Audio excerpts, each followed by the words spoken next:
ನಮಸ್ಕಾರ. ಒಳ್ಳೆ ಹಲಸಿನ ಹಣ್ಣು ಸಿಕ್ಕಿದರೆ ಏನೆಲ್ಲ ಮಾಡ್ಬೋದು. ಹಲಸಿನ ಹಣ್ಣಿನ ಪುರಾಣ ಮುಂದುವರಿಕೆ. ಈಗ ಅದರಿಂದ ಒಂದು ಒಳ್ಳೆ ತಿಂಡಿ ಮಾಡೋಣ. ಅದಕ್ಕಾಗಿ ಒಳ್ಳೆ ಬಾಳೆಯ ಎಲೆಯ ತುಂಡುಗಳನ್ನು ಹಿಡ್ಕೊಂಡು ಬಂದೆವು.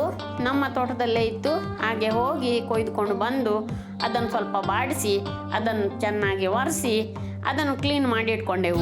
ನಂತರ ಈ ಒಳ್ಳೆ ಹಲಸಿನ ಹಣ್ಣು ನಂತರ ಸ್ವಲ್ಪ ಬೆಳ್ತಿಗೆ ಹಾಕಿ ನೀರಿನಲ್ಲಿ ನೆನೆಸಿದ್ದು, ಹಾಗೆಯೇ ಸ್ವಲ್ಪ ತೆಂಗಿನಕಾಯಿ, ಬೆಲ್ಲ ಎಲ್ಲ ಉಪಯೋಗ ಮಾಡಿ ಒಂದು ಸೂಪರ್ ಟೇಸ್ಟಿ ಅಪರೂಪದ ತಿಂಡಿ ಮಾಡೋಣ. ಅದಕ್ಕಾಗಿ ಹಲಸಿನ ಹಣ್ಣುಗಳನ್ನು ಈ ಥರ ಮಿಕ್ಸಿಗೆ ಹಾಕಿ ಸ್ವಲ್ಪ ಪಲ್ಸ್ ಮಾಡಿಕೊಳ್ಳಿ. ನಂತರ ಅಕ್ಕಿಯನ್ನು ಚೂರು ನೀರು ಹಾಕಿ ಆದಷ್ಟು ನುಣ್ಣಗೆ ಪೇಸ್ಟ್ ಮಾಡಿಕೊಳ್ಳಿ. ಅದು ಸ್ವಲ್ಪ ದಪ್ಪ ಇರಬೇಕು, ಸ್ವಲ್ಪ ನುಣ್ಣಗೆ ಆಗಿರಬೇಕು. ಈ ಥರ ಸ್ವಲ್ಪ ಜಾಗರೂಕತೆಯಿಂದ ಬೆಳ್ತಿಗೆ ಅಕ್ಕಿ ನೀರಿನಲ್ಲಿ ನೆನೆಸಿದ್ದು ಅದನ್ನು ನುಣ್ಣಗೆ ಒಂದು ರುಬ್ಬಿ ತೆಗೆದು ಇಟ್ಟುಕೊಳ್ಳಿ. ನೋಡಿ, ಅದರ ಹದವನ್ನು ನೋಡಿಕೊಳ್ಳಿ. ಈ ಥರ ಆದಷ್ಟು ಗಟ್ಟಿಯಾಗಿದ್ದು ನಂತರ ಸ್ವಲ್ಪ ಬೇಕಾದಷ್ಟು ನೀರು ಹಾಕಿ ಅದನ್ನು ಸರಿ ಮಾಡಿಕೊಳ್ಳೋಣ. ಅದಕ್ಕೆ ಒಂದು ಚೂರು ಉಪ್ಪು ಹಾಕಿಕೊಳ್ಳೋಣ. ಈಗ ಬೆಲ್ಲ, ತೆಂಗಿನ ತುರಿ, ಹಲಸಿನ ಹಣ್ಣಿನ ಪಲ್ಪ್,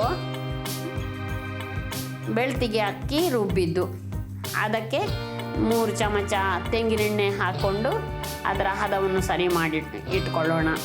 ಈಗ ಬೆಲ್ಲ ಒಂದು ಅರ್ಧ ಕಪ್ ಇರ್ಬೋದು, ಅಕಾರ್ಡಿಂಗ್ ಟು ದ ಸ್ವೀಟ್ನೆಸ್. ಹಲಸಿನ ಹಣ್ಣಿನ ಸಿಹಿಗೆ ಅನುಗುಣವಾಗಿ ಬೆಲ್ಲ ಹಾಕ್ಕೊಳ್ಳಿ. ಅರ್ಧ ಕಪ್ ಹಾಕಿದ್ದೀವಿ ಇಲ್ಲಿ. ಒಂದು ದೊಡ್ಡ ಕಪ್ಪು ಕಾಯಿ ತುರಿ ಫ್ರೆಶ್ ತುರಿದದ್ದು ಅದನ್ನು ಹಾಕಿದ್ದೀವಿ. ಹಲಸಿನ ಹಣ್ಣು ಒಂದು ಸೇರಿರ್ಬೋದು, ಅದನ್ನು ಪಲ್ಪ್ ಮಾಡಿಟ್ಕೊಂಡಿದ್ದೀವಿ. ಅದನ್ನೆಲ್ಲ ಈಗ ಮಿಕ್ಸ್ಚರ್ ಆಗಿ ಮಾಡ್ತಾ ಇದ್ದೇವೆ. ಎಲ್ಲ ಒಟ್ಟಿಗೆ ಹಾಕಿ ಮೆಲ್ಲಗೆ ನೀಟಾಗಿ ಅದನ್ನು ಮಿಕ್ಸ್ ಮಾಡ್ಕೊಳ್ತಾ ಇದ್ದೇವೆ. ಈಗ ನಿಮಗೆ ಸಾಧಾರಣ ಅಂದಾಜು ಆಗಿರ್ಬೋದು, ಇದು ಗೆಣಸಲೆ, ನಾವು ಗೆಣಸಲೆ ಅಂತ ಕರಿತೀವಿ, ಅದಕ್ಕೆ ಮಾಡುವಂತಹ ಹೂರಣ.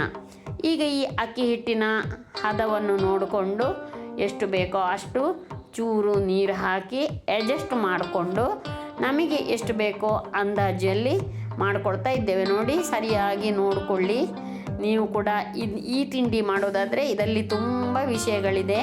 ಒಳ್ಳೆ ಅಂದಾಜು ಬೇಕು, ಇಲ್ಲದಿದ್ದರೆ ಸ್ವಲ್ಪ ಕಷ್ಟ. ಹಾಗೆಯೇ ಬಾಳೆ ಎಲೆ ರೆಡಿ ಮಾಡಿ ಇಟ್ಕೊಂಡಿದ್ವಲ್ಲ, ಅದಕ್ಕೆ ಚೂರೇ ಈ ಅಕ್ಕಿ ಹಿಟ್ಟನ್ನು ಹಾಕಿ ಅದನ್ನು ಒಂದೊಂದನ್ನೇ ಆಗಿ ನಿಧಾನವಾಗಿ ಜಾಗರೂಕತೆಯಿಂದ ಈ ಥರ ಕೈಯಿಂದ ಹರಡಿಸಿಕೊಳ್ಳಿ. ಸಣ್ಣ ಸ್ಪೂನಿಂದಲೂ ಹರಡಿಸಿಕೊಳ್ಳಬಹುದು. ಅದು ಸಾಧಾರಣ ಒಂದೇ ಲೆವೆಲಿನಲ್ಲಿ ಹರಡಿಕೊಳ್ಳಬೇಕು. ಹೀಗೆ ಹರಡಿಸಿಕೊಂಡು ಇಟ್ಟ ಮೇಲೆ ಈಗ ನಾವು ಹೂರಣ ಮಾಡಿ ಇಟ್ಕೊಂಡಿದ್ದೇವಲ್ಲ, ಹಲಸಿನ ಹಣ್ಣು, ಮತ್ತು ತೆಂಗಿನ ತುರಿ, ಬೆಲ್ಲ ಎಲ್ಲ ಹಾಕಿ ಅದನ್ನು ಈ ಥರ ಮಧ್ಯಕ್ಕೆ ನಿಧಾನಕ್ಕೆ ಚೆನ್ನಾಗಿ ಹರಡಿಕೊಳ್ಳಿ. ಹೀಗೆ ಹರಡಿಕೊಂಡ ನಂತರ ಮತ್ತೆ ನೀಟಾಗಿ ಇದನ್ನು ಚೆನ್ನಾಗಿ ಫೋಲ್ಡ್ ಮಾಡಿಕೊಳ್ಬೇಕು. ಫೋಲ್ಡ್ ಮಾಡಿಕೊಳ್ಳಲು ಒಂದು ಸ್ವಲ್ಪ ಜಾಗರೂಕತೆ ಬೇಕು. ಅದನ್ನು ಈ ಥರ ಮೆಲ್ಲಗೆ ಫೋಲ್ಡ್ ಮಾಡಿ ಬದಿಯಿಂದ ಮಡಚಿ ಮತ್ತೆ ಪುನಃ ಅದನ್ನು ಎರಡು ಆ ಸೈಡು ಈ ಸೈಡಿನಿಂದ ಮಡಿಸಿ ಅದನ್ನು ತಲೆ ಕೆಳಗಾಗಿ, ಅಂದರೆ ಫೋಲ್ಡ್ ಇರುವ ಜಾಗ ಕೆಳಗೆ ಬರುವ ಹಾಗೆ ಇಡಬೇಕು.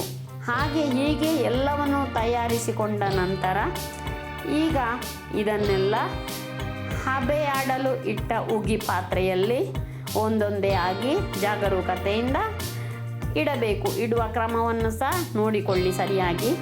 ಈ ಥರ ಅದು ಫೋಲ್ಡ್ ಮಾಡಿದ ಜಾಗ ಕೆಳಗೆ ಬರುವಂತೆ ಒಂದೊಂದೇ ಇಟ್ಟುಕೊಂಡು ಬರಬೇಕು.